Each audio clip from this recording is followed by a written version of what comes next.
इस वीडियो के अंदर हम बात करने वाले हैं मैकेनिकल प्रॉपर्टीज ऑफ फ्लूइड के वन शॉट के अंदर सारे फॉर्मूलाज फॉर एमएसटी-सीईटी। स्टार्ट करते हैं without wasting the time. First formula pressure का फॉर्मूला होता है pressure is equal to force per unit area. ठीक है, फोर्स पर यूनिट एरिया, और force per unit area that means इसका एसआई यूनिट क्या होगा। अब फोर्स का यूनिट होता है न्यूटन और एरिया का यूनिट होता है metre square. So therefore unit becomes newton per metre square. ठीक है, और सीजीएस यूनिट की बात करेंगे इसकी, तो न्यूटन का सीजीएस यूनिट होता है डाइन और मीटर स्क्वायर का सीजीएस यूनिट सेंटीमीटर स्क्वायर। तो इसका सीजीएस यूनिट हो जाएगा डाइन पर सेंटीमीटर स्क्वायर। ठीक है, डायमेंशन निकालने के बाद पे आएंगे तो इसका डायमेंशन, अब फोर्स का डायमेंशन मुझे बताओ क्या होता है, m⁻⁴ l⁻⁴ t⁻²। ठीक है, और एरिया का डायमेंशन होता है l⁻²। अब थोड़ा ध्यान से कैलकुलेट करेंगे, ये l⁻² ऊपर चला जाएगा तो l⁻² हो जाएगा। ये l⁻1 है और ये l⁻⁻² है, तो 1 में से -2 गया तो -1 बचता है। देयरफॉर मेरा अगर कोई पूछेगा प्रेशर का डायमेंशन क्या है, it is m⁻⁴ l⁻⁻1 t⁻²। ठीक है, तो ये बात ध्यान में रखेंगे, इस तरह से हम डायमेंशन निकालते हैं। आपको डायमेंशन निकालना आना चाहिए क्योंकि सीईटी में कम से कम 2 क्वेश्चन तो रहता ही है डायमेंशन निकालने के ऊपर। ठीक है, ओके, तो अब बढ़ते हैं आगे। नोट करना है आपको प्रेशर का फॉर्मूला एक और रहता है that is h⁻g, where h क्या है, height of liquid column, g क्या है, density, and g is gravity. ध्यान करो। ठीक है, ये प्रेशर का फॉर्मूला हमें तब काम आएगा जब क्वेश्चन में pressure of a liquid column पूछा हुआ होगा। तो इस बात को नोट करके रखना है कि pressure of a liquid column का फॉर्मूला h⁻g होता है। ठीक है, अच्छा, अब एक और यूनिट अगर 1 बार दिया हुआ है तो 1 बार मतलब 10⁵ पास्कल होता है। ठीक है, अब पास्कल मतलब ही न्यूटन पर मीटर स्क्वायर है, ध्यान में रखना। तो एक बार मतलब 10⁵ पास्कल और न्यूटन पर मीटर स्क्वायर। ठीक है, ये हो गई प्रेशर की बात। अब आते हैं सरफेस टेंशन पे। सरफेस टेंशन का फॉर्मूला होता है फोर्स पर यूनिट लेंथ। ठीक है, this is the formula for surface tension. तो अगर फोर्स पर यूनिट लेंथ है तो ऐसा यूनिट क्या होगा, न्यूटन फोर्स का अपॉन मीटर, तो न्यूटन पर मीटर। वही डायमेंशन, अब सीजीएस यूनिट तो बात क्लियर है कि डाइन पर सेंटीमीटर हो जाएगा। ठीक है, डायमेंशन की बात करेंगे ना इसकी, तो जैसे इसका डायमेंशन निकाला वैसे इसका डायमेंशन निकालेंगे। आप चेक कर लो, निकाल कर आपको निकालना आना चाहिए। It is m⁻⁴ l⁻�0 t⁻²। Try करके देखो, नहीं आएगा तो फिर इसकी प्रैक्टिस करो, नहीं तो मैं वीडियोस डायमेंशन कैसे निकालना है उसके लिए भी वीडियो बनाया है, आप मेरे चैनल पर चेक कर सकते हैं। ठीक है, चलो आगे। थर्ड, सरफेस एनर्जी और वर्क डन। अब सरफेस एनर्जी और वर्क डन दोनों कॉन्सेप्ट एक ही है। ठीक है, बोला अलग अलग जाता है। अभी सरफेस एनर्जी वर्क डन अगर लिक्विड ड्रॉप का आपको पूछा है तो फॉर्मूला होता है T × dA। ठीक है, क्या होता है, T × dA, ध्यान में रखना। अब T क्या है, टेंशन है, और dA क्या है, चेंज इन सरफेस एरिया है, A2 - A1।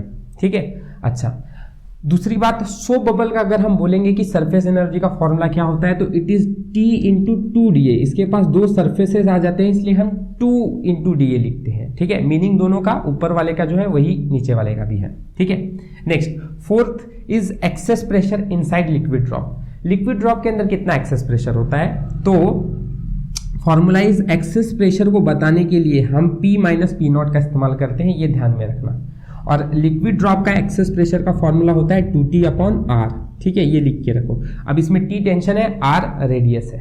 ठीक, और फॉर सोप बबल के लिए क्या होता है, P - P0। ठीक है, मतलब excess pressure is equal to 4T/R। अब 4T/R क्यों आ रहा है, बिकॉज यहाँ पे हमारे पास 2 सर्फेसेस आ गए ना लिक्विड ड्रॉप में, सॉरी सोप बबल में। So therefore it is 4T/R। Next and last, fifth, height of liquid column in a capillary tube.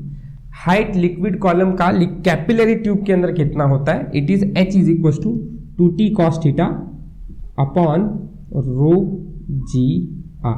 ये फॉर्मूला होता है हमारा height of liquid column in capillary tube. Where, सारी चीजें लिख लो, मैं सिर्फ ओरली बोलता हूँ। T है surface tension, theta is angle of contact जो भी हमारे पास ऑब्जेक्ट सरफेस होगा, then rho is density of liquid column in a capillary tube, G is gravity, R is radius and H is height।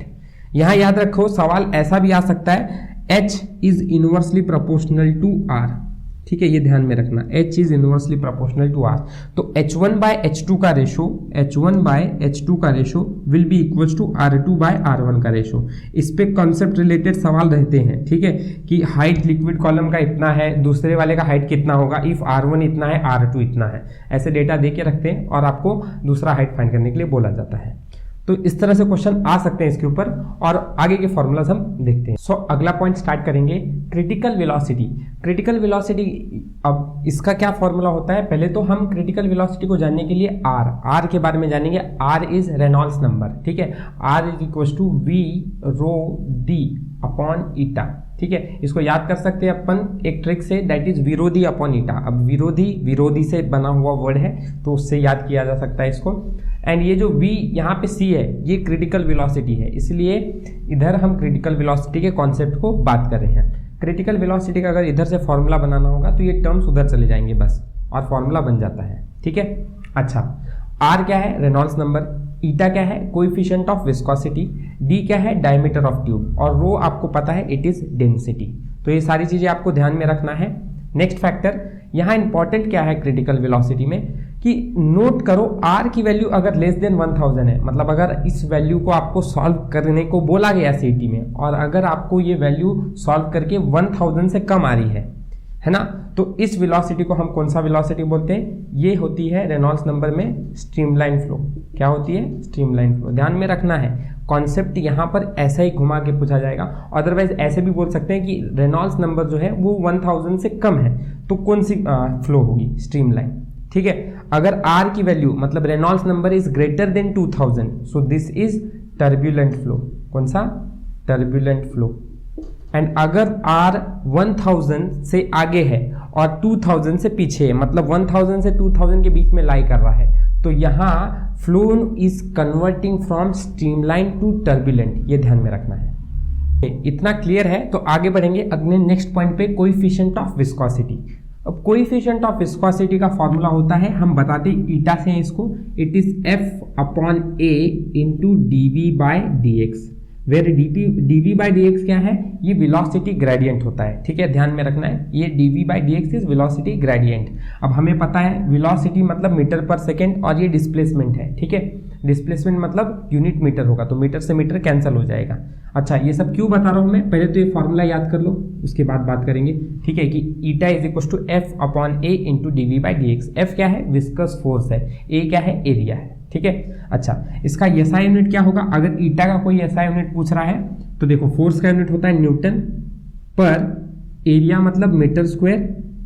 अच्छा, और dv by dx अभी बता रहा था कि इसका यूनिट मीटर पर सेकेंड होता है, इनटू ये मीटर होता है, तो मीटर से मीटर कैंसिल, तो ये भी 1 अपॉन सेकेंड, तो इसका यूनिट होता है 1 अपॉन सेकेंड। अब 1 अपॉन सेकेंड अगर डिनोमिनेटर में है तो 1 upon s comes in numerator, तो इसका यूनिट एक्चुअली क्या हो जाता है, ये ध्यान में रखना है, न्यूटन सेकेंड पर मीटर स्क्वायर। अब नहीं समझ में आ रहा है तो यूनिट न्यूटन सेकेंड पर मीटर स्क्वायर होता है, ध्यान में रख लो। सीजीएस यूनिट होता है डाइन सेकेंड पर सेंटीमीटर स्क्वायर, और इसी को यूनिट बोला जाता है पॉइज।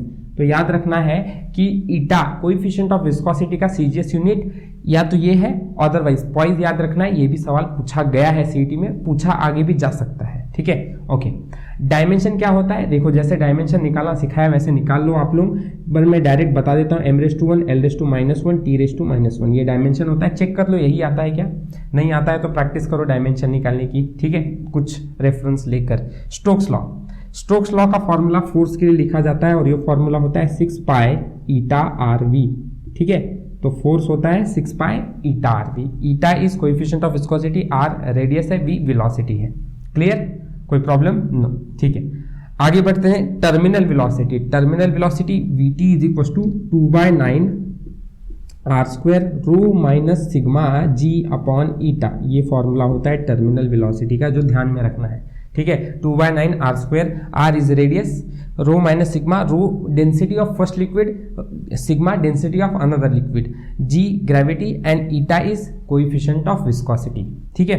यहाँ सवाल आता क्या है, सो इसका और इसका डायरेक्ट रिलेशन है, v is directly proportional to r², तो यहाँ आप लोगों से V1 by V2 is equal to R1 by R2 का होल स्क्वायर, इसमें V1 दिया होगा, R1 दिया होगा, R2 दिया होगा और V2 फाइंड करने को बोला रहेगा। ठीक है, ये सवाल आ सकता है, इसके ऊपर आया भी है पहले, तो ध्यान रखो। ठीक है, next coefficient of equation of continuity, ये फाइनल है, इसको बस याद कर लो कि A1V1 is equal to A2V2 होता है। ठीक है, कि पहले वाले पाइप में एरिया जितना है उसकी velocity will be equals to जो फाइनल पाइप है, उधर से जो पाइप से बाहर एरिया ने और वेलोसिटी जो है वो इक्वल होते हैं। ठीक है, तो ये हमको नोट करके रखना है।